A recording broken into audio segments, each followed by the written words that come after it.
Hello friends, welcome to RX500mg। आज हम बात करने वाले हैं एक बहुत ही इंपॉर्टेंट टैबलेट इकोस्प्रिन के बारे में।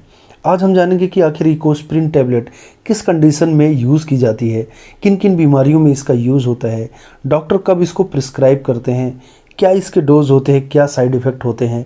आज हम इकोस्प्रिन का रिव्यू करेंगे। तो चलिए बात करते हैं इकोस्प्रिन के बारे में। तो सबसे पहले जान लेते हैं कि इकोस्प्रिन को USB लिमिटेड इसे मैन्युफैक्चर करती है। इसके बाद इसके अंदर जो कंटेंट होता है या मॉलिक्यूल होता है वो होता है एस्प्रिन। इकोस्प्रिन प्लेन जो होती है ये दो डोजेस में मिलती है, इकोस्प्रिन 75 और इकोस्प्रिन 150 mg। तो अब बात करते हैं कि आखिर किन किन बीमारियों में यूज़ की जाती है। तो देखिए, इकोस्प्रिन का यूज़ कई तरीके की डिसीज़ में किया जाता है।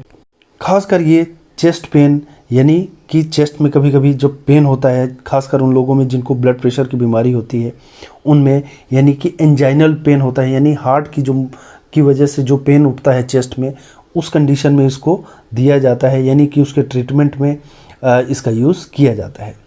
इसका use as a blood thinner भी किया जाता है।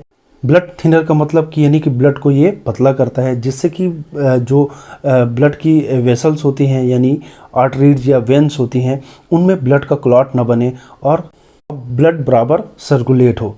इसका यूज़ जो हाई ब्लड प्रेशर के पेशेंट होते हैं तो उनमें ज़्यादातर स्ट्रोक और हार्ट अटैक होने के चांसेस होते हैं, तो उस कंडीशन से बचने के लिए भी और उन बीमारियों में भी इसका यूज़ किया जाता है, यानी कि ये हार्ट अटैक से बचाने के लिए और स्ट्रोक से बचाने के लिए भी इकोस्प्रिन का यूज़ किया जाता है। तो ये इसके यूज़ होते हैं। तो इसके यानी कि मेन यूज़ क्या हुए, पहला कि ये as a blood thinner use किया जाता है।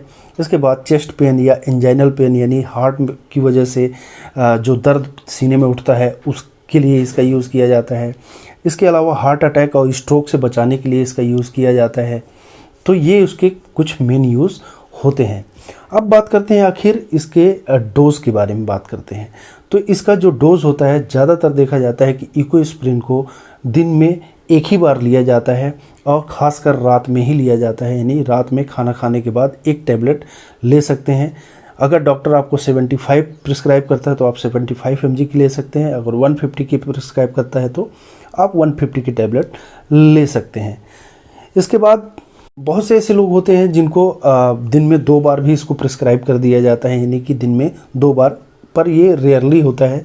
रेयर कंडीशन में इसको प्रिस्क्राइब इस तरीके से किया जाता है कि दिन में 2 बार लेना पड़े। और जो प्रेग्नेंट वुमेन्स होती हैं उनके अंदर भी ब्लड क्लॉटिंग की प्रॉब्लम ना आए तो उनमें भी इकोस्प्रिन को यूज़ किया जाता है। ये देखा जाता है कि इकोस्प्रिन उनको भी प्रिस्क्राइब किया जाता है। तो ये इसके डोज होते हैं, यानी इकोस्प्रिन के ये डोज होते हैं। अब हम बात करते हैं इसके साइड इफ़ेक्ट की।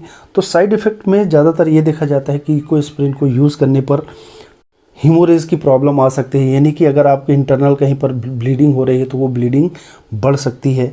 इसके साथ साथ वोमिटिंग की कंडीशन आ सकती है आपको, यानी कि आपको नोज़िया की प्रॉब्लम होगी। इसके साथ साथ आपको सीने में जलन की भी शिकायत हो सकती है। तो ये कुछ इसके कॉमन साइड इफ़ेक्ट हैं जो देखने को मिलते हैं। अब इकोस्प्रिन से रिलेटेड और हार्ट की प्रॉब्लम से रिलेटेड अगर आपको कोई और जानकारी चाहिए तो आप मुझे कमेंट कर सकते हैं। और ऐसे ही मेडिकल वीडियोस आपको आगे भी मिलती रहे, उसके लिए इस चैनल को लाइक करिए, सब्सक्राइब करिए और शेयर करिए और बेल आइकन को दबा दीजिए ताकि न्यू वीडियोस की नोटिफिकेशन आप तक आती रहे। Thank you.